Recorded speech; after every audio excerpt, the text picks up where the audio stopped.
Toy Chemonei Am Segula, Toy Chemonei Am Segula,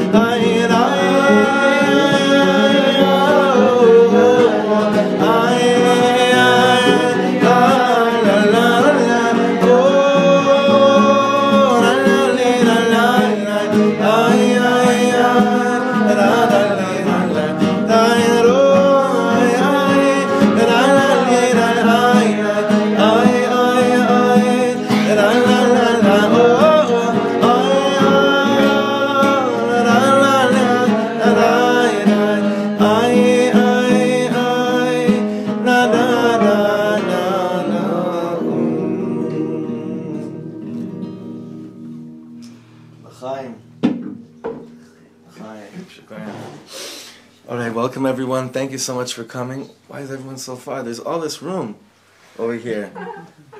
Chevra, come. Can anyone, you mind coming close over here? Just come. Maybe more Chevra will come. Come, move to the corner over here if you don't mind. Usually at concerts and Moshe Shabbos that are like this, people are in the back. I always have a good excuse of saying that we all have the same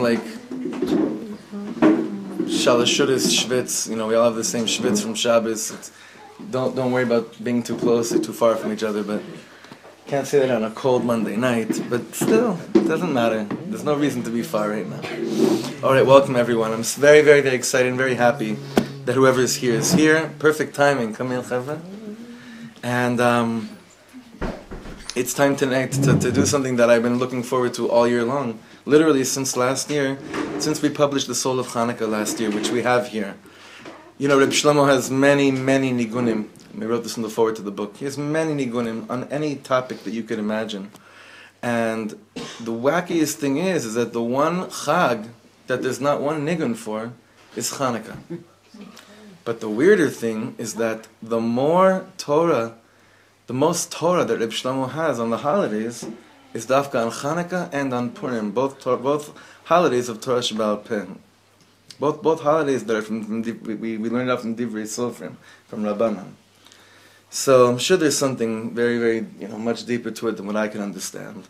But we're going to be not doing. Usually we do Parsha and it will be Miketz, and I feel like Miketz always gets messed up because it's always around Chanukah and people are always going to Chanukah. And I'm sitting here telling you the same exact thing, which isn't doing justice for Miketz either. But as we've been learning the last few months, is that all the Parshiyot, more or less since Parshat Vayetze, are really directed towards Chanukah, and there's Nekudot, there's very important inyanim in each Parsha that connect to Chanukah. But before that, just a few things before we go inside. First of all, the learning should continue learning strong for Binyamin Nachman Mordechai ben Ilana, and for Michal Moshe Ze'ev ben Yehudit and Natan Daniel ben Malka, and for everyone else, mention it to yourself, please, that need a refuah shlema. Hopefully the list shouldn't exist anymore, Bezrat Hashem. So tonight we have the Chanukah Shir. I have flyers here from Moshe Shabbos. Please take one before you leave. I want to make sure it's as strong as possible, and make sure that if you are planning on coming, to make a reservation soon, because Baruch Hashem, it's going. So I want to make sure whoever wants to be there could be there. I also just want to make sure everyone knows that none of this could exist, nothing. None of the Svarim, the concerts, you being here without Bina, without my wife. So I'm just putting it out there. Very important that everyone, you realize I'm sitting behind this table, it looks like this is all a very nice, cute illusion. But it really is in the Slut of Baalat Habayit. Chanukah is the time for Shalom Bayis. More than any other holiday of the year, Chanukah is the time for Shalom Bayis for many reasons, but for the main one is that the Gemara, you have a Masechta, you have a tractate on almost every holiday, very long ones, Masechta Yoma for Yom Kippur, Masechet Rosh Hashanah, Masechet Sukkah, Masechet Megillah. But when it comes to Gemara, you have a page and a half in the whole Talmud about Chanukah. Just a page and a half in Masechet Shabbat. And what is the bottom line of the Sugya there in Masechet Shabbat? It says, Mitzvahs Ner Chanukah, Ish Ubeito. Ish Ubeito. To sum up, like what Chazal are basically telling us is like, you want to sum up the whole inyan of Chanukah? Mitzvahs Ner Chanukah, Ish Ubeito. A person and his home, a man and his home. So it's a very important time for those of us who already have, so to speak, have homes, to tune into it more than any other time during the year. And tonight I think we'll see why. And anyone that is looking for a home, that the gates should be open for them to find a home. And further than that, the saddest thing in the world is when someone doesn't feel at home in their own home. That's a pretty wacky thing. So there's a lot of people like that. There's a lot of people like that. So it's the time of the bayit. It's the time of the home. And every balabait should know how to act in his own home. And he has to know that Chanukah is a time that like my daughters are singing already. Here they start Chanukah songs like around Sukkot's time already. Banu choshech legardesh. The intensity. I was talking about on Shabbos when my daughters learn a new nigun, a new song. The face. It could be a song about clowns on Purim, but the intensity and the seriousness is just like Kad Katan. Such seriousness. It's not so simple. It's deep stuff. So I didn't know where to begin tonight, choosing what to learn from the soul of Chanukah, because it was such a big simcha last year when we had the privilege of publishing it. And where do you begin when you have one night of getting together with the friends and choosing to learn one specific thing? It's not a simple thing at all. So I didn't go into the Sefer yet, and I went to one of my favorite rabbis, is Rabbi Moshe Wolfson. We've mentioned his name many, many times here. And last night in Yerushalayim we were learning his Rashi Tevot for Mashiach, which is what Chanukah is all about, which we'll see also. Is Mashiach stands for Mitgale Shmonat Yemei Chanukah. Mashiach, Mem Shin Yud Chet. Mitgale Shmonat Yemei Chanukah. That the light of Mashiach is basically revealed during the 8 days of Chanukah. Because in a nutshell, when there's Shalom Bayis, everyone knows when you don't have Shalom Bayis, the greatest things in the world can happen to you outside the house, and they don't mean anything to you. The greatest successes can be taking place in your life. Other people's successes, which usually mean something to you, they don't mean anything to you when you know that in your own bayit, in your home, something is mekulkal, something is how do you say mekulkal? Something is ruined, damaged, spoiled, whatever. So Mashiach is mitgale shmonat yemei Chanukah. But today I was looking at something else that he said, which is what we're going to be learning tonight. Because tonight we're going to be talking about how this light of Chanukah, dafka the ner, the aspect of it, the candle aspect of it, is really leading us towards one thing which I know that I can speak on behalf of many of you, but I won't, because I want you to speak or pray on your own behalf while we're learning. Why should I? Everyone here should be doing it for themselves. And that's that one thing I know I'm in dire need of. dire need. Behirut, clarity. I know there are a lot of great things happening around me all the time. I know I'm living in the most incredible place on earth. And I know I'm surrounded by the most incredible people. And I know that I have a million opportunities to do incredible things in the world. But you know what becomes suffocating? When I can't figure out what it is that my chelik, what I'm supposed to do. That there are so many beautiful things taking place. But my chelik, what I'm supposed to do in it, where I fit in, sometimes blinds me from all the other goodness, all the goodness which truly exists in my life. So the light of Chanukah, this light that we're going to be speaking about, is all a build-up, the tzaddikim say.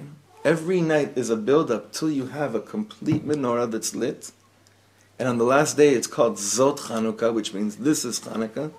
You can point at something and say, this is what it's all about. The 8 days are a build-up towards coming out of Chanukah and having an idea of your own chelik in this world and what your nekuda and Yiddishkeit is all about. And that's what we're going to be talking about tonight. But I wanted to share with you that last night after the shir in Yerushalayim, this girl came up to me. I want to see if she truth is, I should have looked before. I said that. No. So this girl came up to me last night. I've gotten into deep trouble.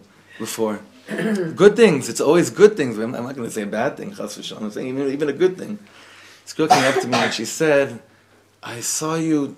I said, "You look familiar." I said, "Yeah, I came to your concert in Givat Shmuel 2 weeks ago, and the morning after, I flew to Rome, and I met with my father, and she told me the highest thing in the world.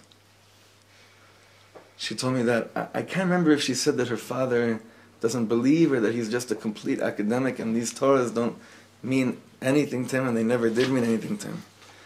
But she said that she's been learning Soul of Chanukah all year. That's not just a Chanukah book for her. It's that she's managed learning it all year. So she took it with her wherever she takes it with her wherever she goes. So she said that she started reading it to her father, learning it with her father, and he just started bawling and just couldn't stop crying. And it was such an emotional moment, powerful moment for her. So she said to me, I asked him afterwards, can I leave this week? Can I give you a copy? And he said, no, I'm not going to look at it, So she said, what should I do? Should I give him a copy? And, obviously I told her, of course, you should give him a copy. What do we know? When, at what moment it hits, different people. So she gave me so much chizuk, for whatever it's worth, to just think about all those people who you think it could never touch. And we never know what moment the heart is open to be touched by something. And then a good chaver of mine told me he was learning it in this Shabbos in Uman by Rabbi Nachman. Someone came up to him, let's say Shabbos, and asked him, hey, what do you got there? And he pulled it out, and it was Soul of Chanukah. And this elderly Breslover chassid who lives in Yerushalayim looked at him and said, when he saw that he had a Soul of Chanukah on him learning by Rabbi Nachman's kever, he's like, he pulled out of his coat the Soul of Chanukah. So, Ashreinu, we're just very, very lucky. So tonight I'm going to go, no more big hakdamas, I want to go straight into this beautiful text. I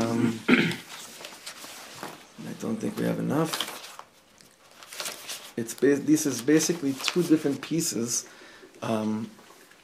taken from the Soul of Chanukah. I will share just one more thing.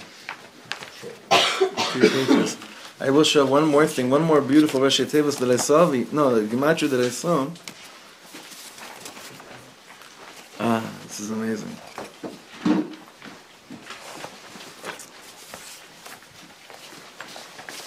It's an amazing thing.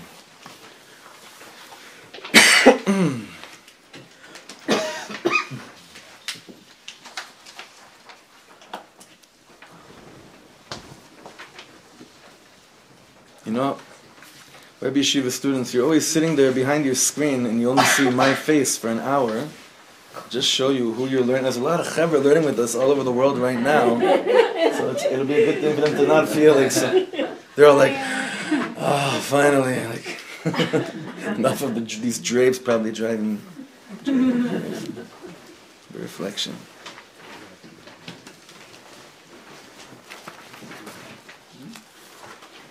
All right. Rabbi Shlomo says like this. Did it get to the back? All right. Chaver, please, while you're learning, just have one kavana. It should be a real tefillah for shalom bayis for so many people who really need shalom bayis right now. A lot of people. Okay, really. If there's ever a time to daven for it, it's definitely right now. Rabbi Shlomo says like this. We're all so much the same, but Gewalt are we all so different. We each have 2 ears and 2 eyes, but inside nothing is the same. How do I know when to be the same and when it's my time to shine bright like never before? This is something that he was very, very big on in his teachings throughout, whenever he taught about anything, he would always talk about the sgula of the klal and the sgula of the prat. Speak about how a yid is basically made up of these 2 things, that there's such an important inyan to be part of a minyan, part of a tzibur, part of a kehillah, part of a community, part of a congregation. It's like an essential part of my Judaism. Without that, there are many things that I really can't do. However, it's so easy to get lost when thinking that that is really what it's all about and that's the focus of everything. And balancing these 2 concepts of feeling like I'm part of something, and yet my thing is completely different than everybody else, can sometimes be very confusing. And remember, everything tonight is to be leading towards one thing, behirut, clarity, to get clear. This is the build-up of Chanukah, to get clear. There are two kinds of knowledge. It's possible to know what God wants you to do in general, but the question is, what does God want you to do right now, this minute? I know every morning that I have to wake up, I have to pray, I have to learn. I know everything I have to do, and yet it's possible to not know what it is that I, Shlomo, meaning him, that's Yisa, right? Meaning that I, Shlomo, have to do. So in a nutshell, the Ishbitzer says like this, and this is I looked up, you should know, whenever he says, the Ishbitzer says, so sometimes the Sfarim take a long time to come out because we're running around all the Ishbitzer Sfarim trying to find where the Ishbitzer says what he just quotes the Ishbitzer saying. Same thing when he says, Reb Nachman says, I've sent sometimes these Torahs to leaders in the Breslov community, they can't find what, where in Reb Nachman does Reb Nachman say this? Reb Nachman says they want to source everything. So I once tried to give a nice little, like just a general explanation, saying it's when he learned Reb Nachman, it sounded to him like Reb Nachman said that, right? But that's not cool. I mean, you gotta come on. That's such a cop out. You have to come on. It's got to be deeper than that. So when he did this with the Ishbitzer, this quote took us forever to find this quote. So now that after seeing it inside, it's not like, oh, thank God there's a source for it. It's like, oh wow, thank God we were able to find the source for it. Not doubting the authenticity, although sometimes he does say names of rebbes or towns that you could look at any map from any given era. These towns never existed, and these rebbes never existed, and sometimes there were stories about himself. So, in the nutshell, the Ishbitzer says, there is light which lights up the path, but every person needs a candle for each step of the way. This is a very important nekuda. I want to say this line again. There is light which lights up the path, derech hamelech, I know what's in front of me, but every person needs a candle for each step of the way, and you'll see the pasuk in Tehillim that this teaching is based on. Especially if you went to Bnei Akiva, you spent most of your Shalosh Shidduchos going like this with people that you maybe didn't want to, but that's what everyone else did, and you sang the following song. The book of Psalms, the book of Tehillim, is not just a book of prayer, it's the book where David HaMelech is teaching the world how to serve Hashem. There's a passage in Tehillim that says, Ner leragli dvarecha, your words are a candle for my feet, Ner leragli dvarecha, ve'or linsivasi, and a light, ve'or linetivati, a light for my path. Netiv means path, right? Like a lane. Netivot shalom, the path, the lanes of shalom, of peace, right? So again, your words are a candle for my feet and a light for my path. So the Ishbitzer says that this is what David HaMelech was saying. There are two things in life that I have to do. First, I have to be like everybody else. I have to follow every word of the Torah, the 613 laws. But second, there's something else which only I can do. And the Ribono Shel Olam has chosen me to do something very special. Now the way to understand or to believe that the Ribono Shel Olam chose you, and chose you, and chose you, and I could point it at each person in this room and myself, to do something very, very special, which no one else can do, is by the mere fact that if someone else could do what I need to do in the world, there'd only be one of us. It's very simple. If someone else could do what I need to do in this world, there'd only be one of us. There wouldn't be a need for both of us to do the same thing in this world. Remember, I've shared with you, Bina and I were once driving to, I think it was on the Yortzeit last year, 2 years ago. We were driving and we listened to Rabbi Shlomo say a beautiful parish. He said, Shema Yisrael Hashem Elokeinu Hashem Echad. What does it mean that God's one? What's so big about saying God's one? We don't live in a generation that we have doubts that maybe there are two gods. Maybe that was once the Avodah Zarah from ages ago. It's not really our thing today to be scared of idols and etc. Other type of idolatry. I get it, but what is the big deal? What is it so important for you and I to acknowledge that God is one? What does that mean today? So Rabbi Shlomo said God is one means that God can't stand imitation. God is one, meaning you have to be godly in the world, you have to do that one thing which only you can do in the world, and that no one else can do in this world.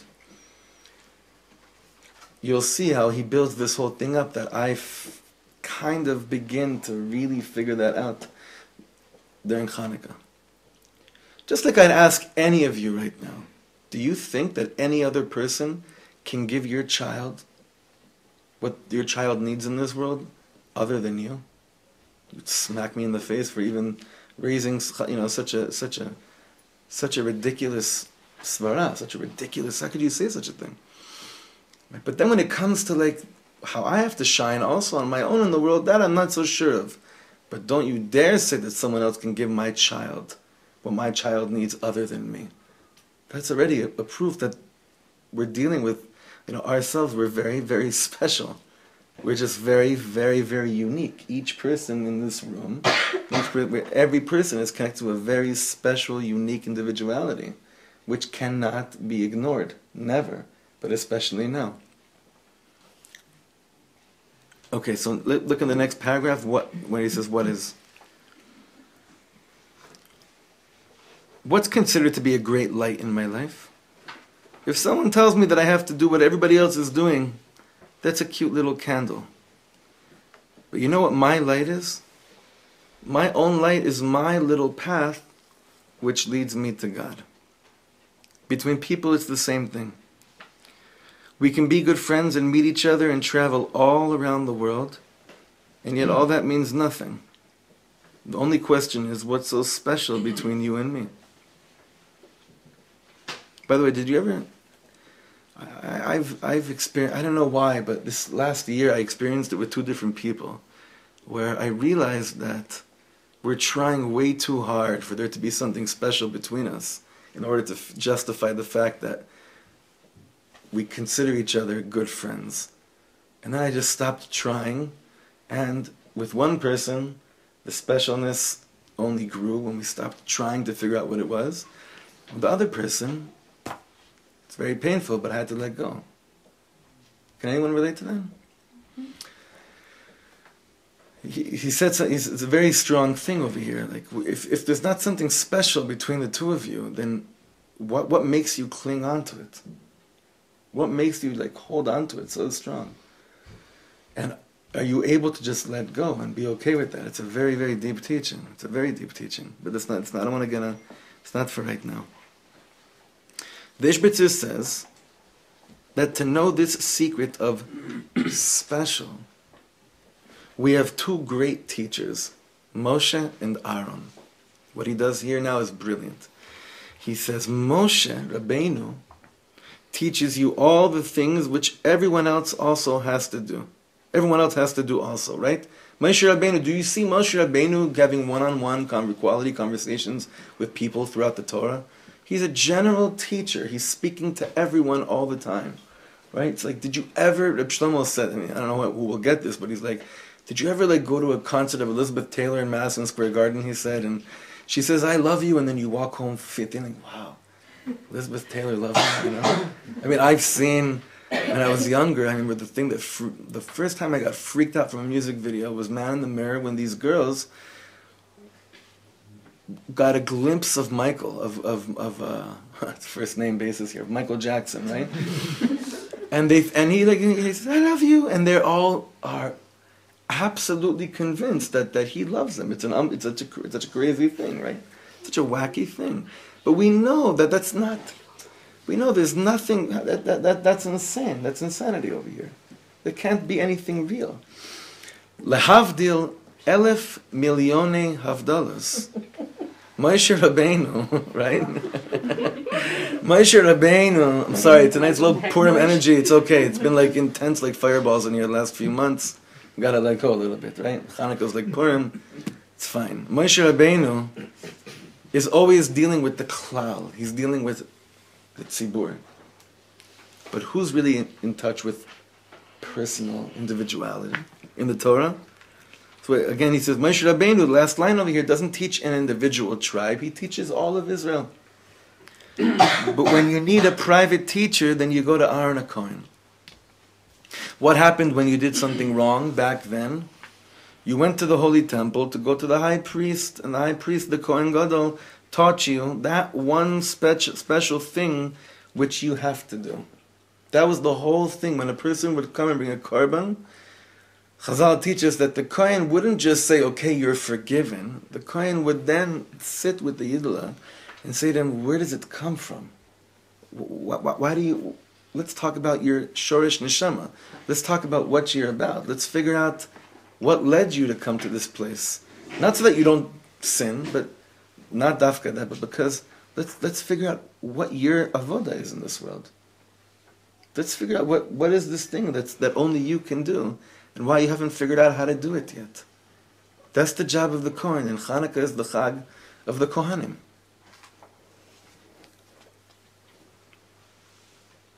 Rabbi Shlomo says, okay, so the high priest taught you that one special thing which you have to do. Why that one thing? Why did they teach us that one thing?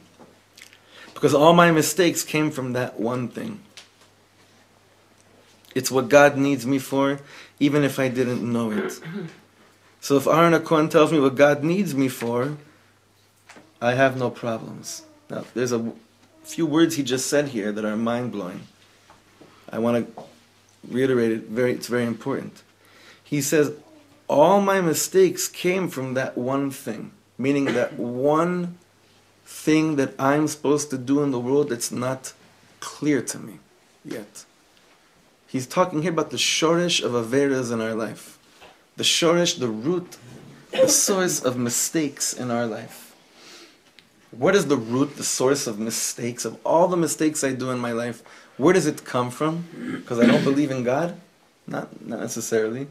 Most people that feel, anyone that feels guilty, it's because they do believe in the Ribbon Shalom. But listen to this, Chaven.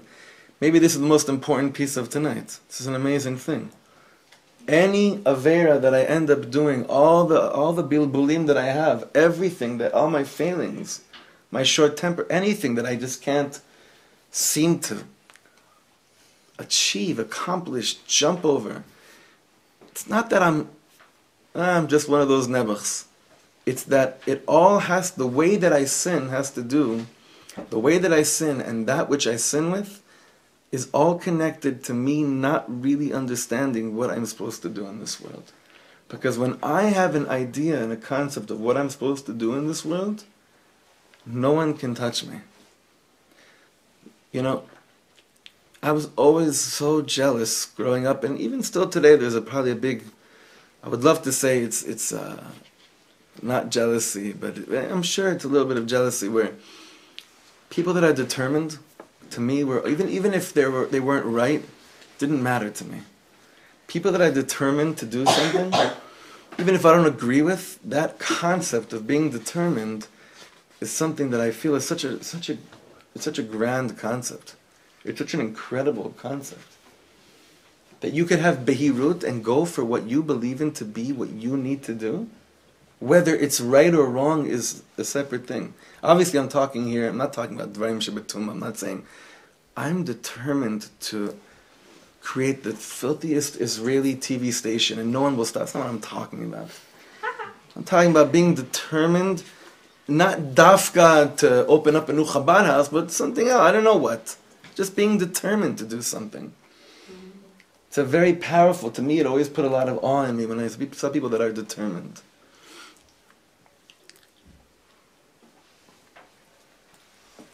So if Aharon HaKohen tells me what God needs for me, what he needs me for, I have no problems. Now look at the next paragraph.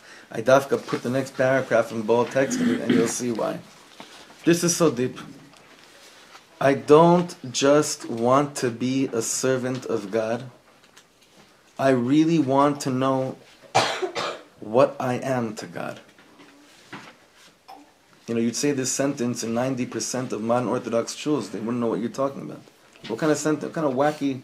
Who talks like this? right? Who says such things?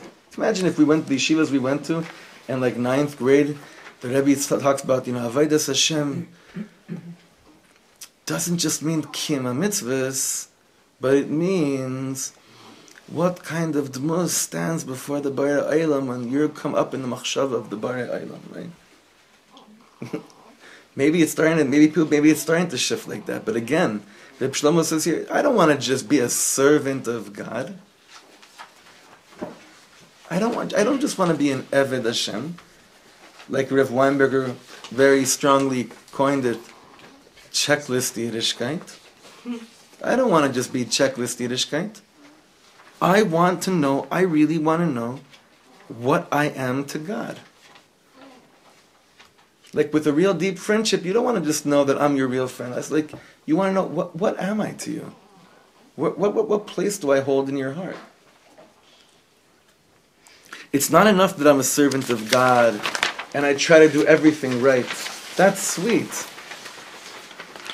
But it doesn't fill my life or my soul. What fills me the most is when I have this private connection with God. Now, what's very weird is that you and I we all know many people that lived their whole religious lives without ever tapping into this world that he's speaking about. I would say that hundreds and hundreds of thousands, maybe millions of Jews that have existed have come into this world, been completely committed to Torah and mitzvahs, have a Jewish burial, people say Kaddish for them, there's Mishnayos for their memory, but they never ever stopped for a second and thought for a second about what is this, what am I to God? And I think that maybe the Baal Shem Tov was the one to really start to push that more into the world, but I'm sure, and I know that I'm young, many of us here are from a younger generation, that how could we say such things? But I don't think there was ever a generation where so many people thought that they actually have a personal connection with God, and that God really wants something only from them. Like, I don't think it ever happened before on a klal level that so many people actually thought that they can find out what's that one thing that God wants of them, that it actually even exists. That's, to me, like maybe the sign of Mashiach coming is that more and more people are actually wondering, like, what's my menorah all about? What's my Chanukah all about? What's my hidden light all about? And it's amazing that it's not just young people, even older people, but it's today's day and age are also wondering, not just when I'm 25 or 45, when I'm 65, when I'm 85. I'm starting to wonder, what is that one thing? People didn't think like this. It's like today kids go to shul, the chazan starts, then you start and you say to them, little Chaim, it wasn't always like this, that people danced lechadaydi in shul. And they say, what? Are you kidding me? Right? To them it's a chiddush, right? Like I always say, one day one chazan is going to get up and he's going to, in 20 years from now, there's a chazan, he's going to get up in shul and he's going to say, and everyone's going to be like, what? What nusach is that, But it wasn't always, the point is that it wasn't always like this. I'm thinking about us yesterday on the street, by the shuk. It wasn't always like that it's a normal thing that a van just stops in the middle of a street and 4 breastlivers jump out and start to go for it. Right? But that's already it's still a little bit bizarre, but it's more, but it's much more like, okay, life goes on. It's not like, did you guys go see this? It's like, whatever, life goes on. So that's on the external things, but on a deep, deep level, I don't think there was ever a generation on a klali level that actually thought there's something that it's just about me, like on the prat level, coming out in the world. Okay, the Ishbitzus says that on Chanukah, we know it says, Ner lechol echad ve'echad, the candle for each and every one. Everyone has their own ner. And that's why it's so important, obviously, bezehirut, with caution. Each child should light their own menorah. Not talking about halachic chiyuvim here, but each kid should feel like they have their own ner, their own light, their own candle. What does it mean that on Chanukah everyone has to kindle a little light? It means that on Chanukah God is revealing to me this one thing which only I can do. On Yom Kippur I stand before God and I tell Him what I did wrong, but everyone else is doing that also. Okay. God told us all to keep Shabbos, to keep kosher, to honor your parents, and each one of us asks forgiveness if we didn't do a good job. But Chanukah is much deeper. This was also when I first started learning his Torah, and I was like, wow, how could he say such a thing? Whenever he'd say Chanukah is deeper than Rosh Hashanah and Yom Kippur, then you see it in the Kisvei Baal Shem Tov that it's really that Chanukah is the sealing, the Chatimah of whatever took place Rosh Hashanah and Yom Kippur. On Chanukah, I'm standing before God saying, please God, reveal to me what am I doing in this world? What am I doing here? Like on Yom Kippur, I'm not so busy with that. Rosh Hashanah, I'm not busy with that. Rosh Hashanah is Hamamlich Malachim, it's just I'm crowning a king. It's the Hayom Haras Olam, the day the way the world is created. It's not so much about my little chelik. And then Yom Kippur, I'm busy with hopefully really, really just pounding in that last ounce of tshuva into the picture. And in Sukkot, I'm so busy with mitzvahs of shivas, of the Arba Minim and the Schach and the Sukkah and the Ushpiz and inviting guests running from Simchas Beis Hashem. Chanukah is the first time in the year that on a level of a holiday I stop and I'm like, mitzvahs ner Chanukah ishu beiso. Now it's not dafka about going to shul. Now there's no shofar to hear, there's no sukkah to build, there's no fast to fast. Now, what is my bayit? What is this dream that I'm living in? What is my own thing about? And that's why it's so much deeper, because that's much harder to live up to. To have the holy chutzpah to ask God for real, what am I to you? What is my personal thing? You know why? Because most of us are, as much as we say we'd love to know, we're petrified from the answer. We're petrified. Can you imagine if God actually came down and told you right now what you are to Him and what your nekuda is that no one else has to do? Most of us would jump out of this window. We'd jump out of here right now. We wouldn't know what to do with ourselves. So every night of lighting the menorah is building the kli, the vessel, to contain the behirut, the clarity which is growing every single day of Chanukah. This is why the story of Chanukah came about by the priests, the Maccabim. Why then? Because Aaron HaKohen's specialty is teaching you what you have to do. He teaches you what Hashem needs you for. What's that one special thing about you? Where is your little candle? Now,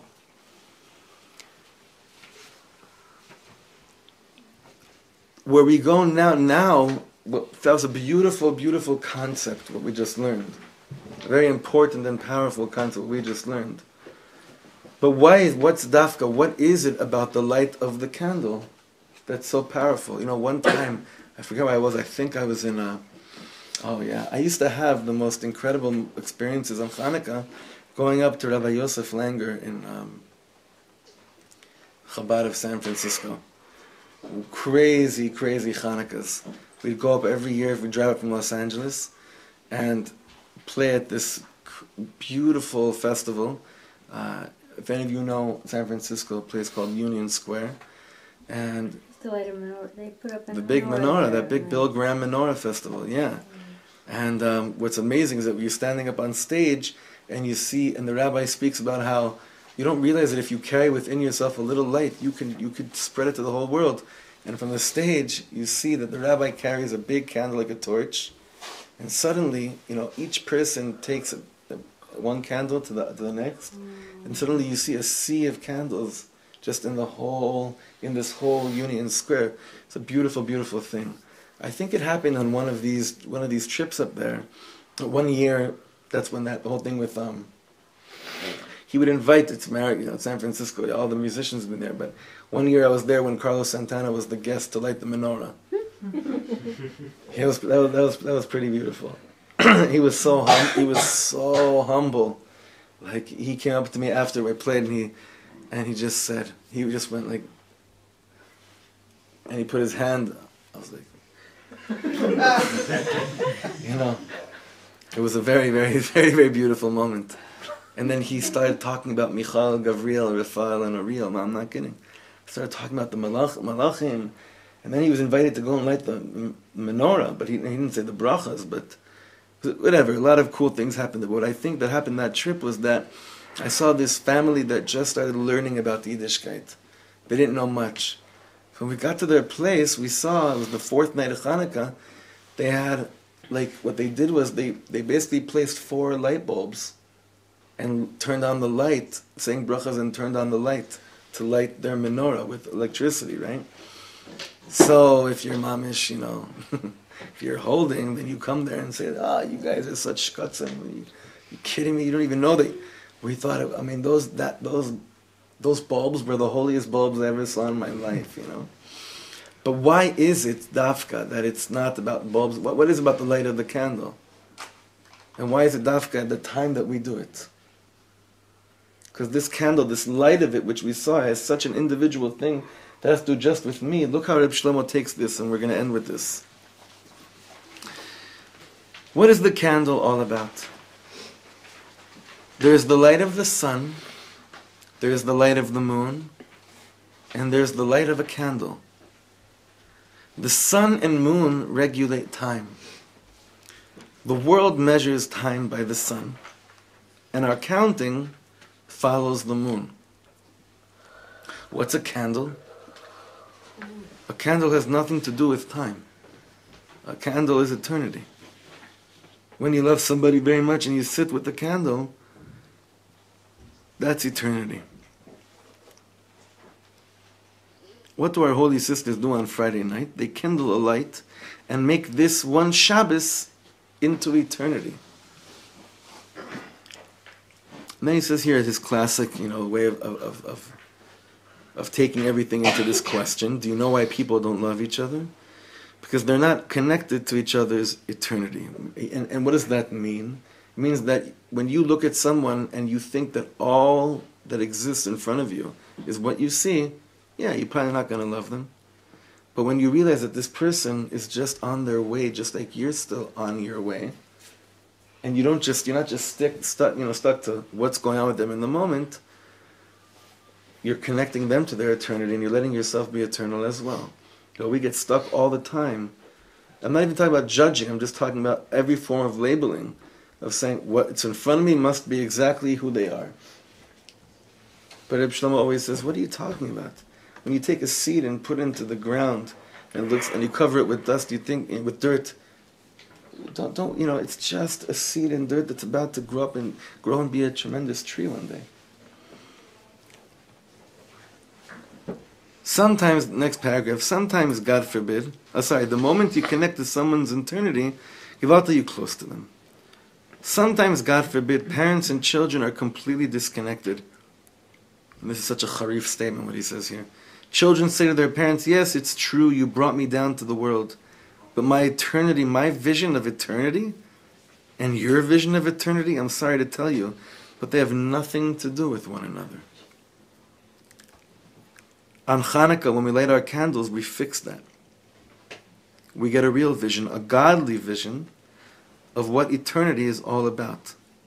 God's vision of eternity. Because let it be clear, when I connect to eternity, and by the way, what do you think he means by eternity over here? What? On a more tachlis level, like what does it mean connecting to eternity? What does that mean? What kind of change in my functioning is it? Baruch, you should know the answer to this, because what we're learning in the morning. What does it mean to being connected to eternity? It means an expansive mindset. It means looking at things and realizing they are so much bigger than whatever our limited mindset is allowing us to understand them. Right? When I connect to eternity, I connect to my children. On Yom Kippur, we're not forcing God. We're standing before God, asking Him to give us a long life, parnasa. Maybe we'll have a good year, hopefully. The last night of Chanukah is called Zos Chanukah. Zos means that something is clear. I know I'll have a good year. How do I know? Because I'm looking at my little candles, at my children. And I say to God, you'd better take care of me, because my children need me. You better give me long life, because I've got to take care of those candles. Father and mother standing before God saying, listen, God, I have you in my hands. I'm taking care of my children. So that means you would better take care of me. So if you want to have a good year, take that little candle, the holy drop of oil God sends into your house, and seal it with the seal of the high priest. So I want to just lesakem, to summarize what this piece is, hopefully will be forever, and go back to why Hasidim wish each other Gemar Chasima Tova on Chanukah. Why do they look at each other and say to them, you should be benched in Ksiyum Chasima Tova, you should be benched and sealed in the book of Tzaddik and Gemorim on Chanukah? You know, on Yom Kippur, I can't stand before God and say, you better do anything. Because I'm scared for my life, that I myself hopefully should, you know. It's such a not eternal relationship. It's more like, can I please pass go, or can I get out of jail free, you know, can I get that card? It's about just making sure that I'm alive. But we learned this year. Remember the vort that someone sang to me? Remember? Well, how did he sing it? The Sefer HaChaim Lemancha. On Yom Kippur, I'm so nervous, I just want to be alive. Please give me life. But we learned the vort here that really, V'chos ve'inu b'sefer, write me in the book which is called HaChaim Lemancha, that I'm living for you. That I really, really only understand what that means on Chanukah.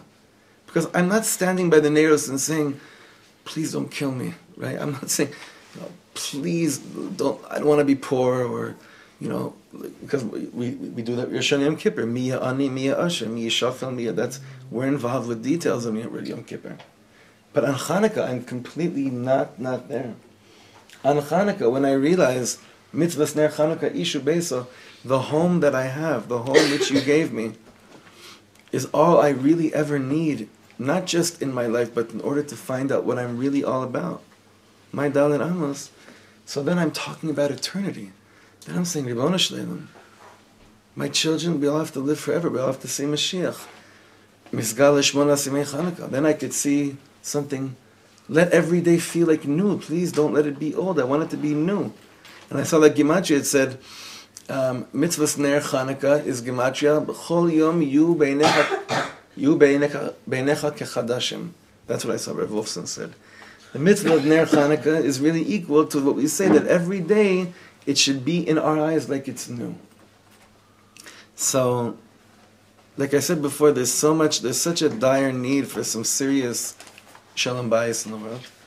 But Shalom Bayis that just saves marriages from not being divorced, from not getting divorced, it's nice, but it's not HaChaim Lemancha. It's just HaChaim. It's just alive. It didn't die. But we're trying to connect to a life, to a world that's much more than just being a servant of God. I want to know what I am to God. I want to know when my name, whatever figuratively this means, when my image comes before the throne of Hashem, what does it feel like up there? What does it sound like? What does it mean up there? What kind of energy? What's my energy like up there? Who am I up there in the world? And Chanukah is the time for me to really understand that now is the time to ask, not ask. You look at your children, it's not even asking, you're demanding. It's not even asking. There's no bakashas really. It's not like we don't have a special machzor. You have certain tefillos, the Ram Elimelech, the Bnei Yisachar, some beautiful, wondrous tefillos. But when you stand by the Nerot, everyone knows if you really let yourself be there, it's much higher than you'll ever be at tefillas Ne'ilah, saying Hashem Hu Elokim. Remember the story that someone chassid came one time to Slonim, when the Shlomo Rebbe was lighting the Chanukah, the menorah, and we have a minhag in our house also. We say, "V'hi noyam Hashem Elokeinu aleinu, ma'as yadenu karnenu aleinu, ma'as yadenu karneneu." Sweetness of God should be upon us. And he said it 3 times. He said, the Shlomo Rebbe said those 3 lines. It took around 3.5 hours for him to bring down the concept of sweetness should be in our lives. He said that wherever he was in his life, this chassid said when he came to the Shlomo Rebbe, saw him doing adlakas neiros, it's like he said that was like soap that washed out his neshama. Today, the only one in the world probably, on level of Rebbes that's like this, that we know of, is if you go to the Amshanav Rebbe sometime around like 4:30 in the morning when he lights candles. It's a very big thing. I once waited for God. I remember I went with Yehuda and Solomon and Usher Smith. We waited for a long time. They didn't come down. But I don't think you have to go to big... They say everything is different this today. I think that when you stop for a second and you look at your husband, you look at your wife, you look at your child, you look at the menorahs, look at the candles that are being lit, you don't have to ask yourself, what else am I missing right now? You know that whatever is right now in your presence is really like going and seeing the Kohen Gadol lighting the menorah. It really, really is. And at that moment, when you stop being freaked out by all the confusions in the world and you look at what already exists and say thank you, I have a feeling that at that moment when you stop trying to figure out so much, what is my nekuda in the world, that's when it shines into you the most. And that's the gradual ladder which is formed every night from the first night of Chanukah upwards, till you get to the last night of Chanukah, and you sing, Zos Chanukah. This is Chanukah, meaning, this is who I am. This is what I'm all about. This is what God has in mind for me. Alavai, the Behirut should spread amongst all of Am Yisrael. And it should really be a ner l'chol echad ve'echad, a candle for each and every person. Am Yisrael has never been in such a dire need for the menorah to shine bright, and probably, I don't even know, maybe since the 6 million. Just on how crazy our lives have been, especially living here. How badly we need to feel hope. How desperately we need to feel that God really still does have this private business with us. We can't figure out what it is, but He really does have this private business with us as a people. And that should be chadur, it should be, how do you say chadur? It should be lachdor. It should be penetrated into our beings, and we should come out of the menorah with shining faces going to the rest of the year, just shining bright like little menorahs all year long.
fact that on Chanukah you're reminded that you would never ever let anyone else in the world teach your children how beautiful they are, and how beautiful Hashem is, and how beautiful the world is. So don't forget that your children need you to also not compromise for 1 second on making sure that you're determined to stand before God and say, and I'm not letting go of you until you show me directly how beautiful you are and how beautiful I am, and what's the beauty of my shlichus in this world. And maybe that's really what it means. The Gemara says, mitzvahs ner Chanukah ishu beisa. It should be a really beautiful, sweet, and a clear Chanukah for all of us. Bezrat Hashem. Thank you so much for coming, everyone.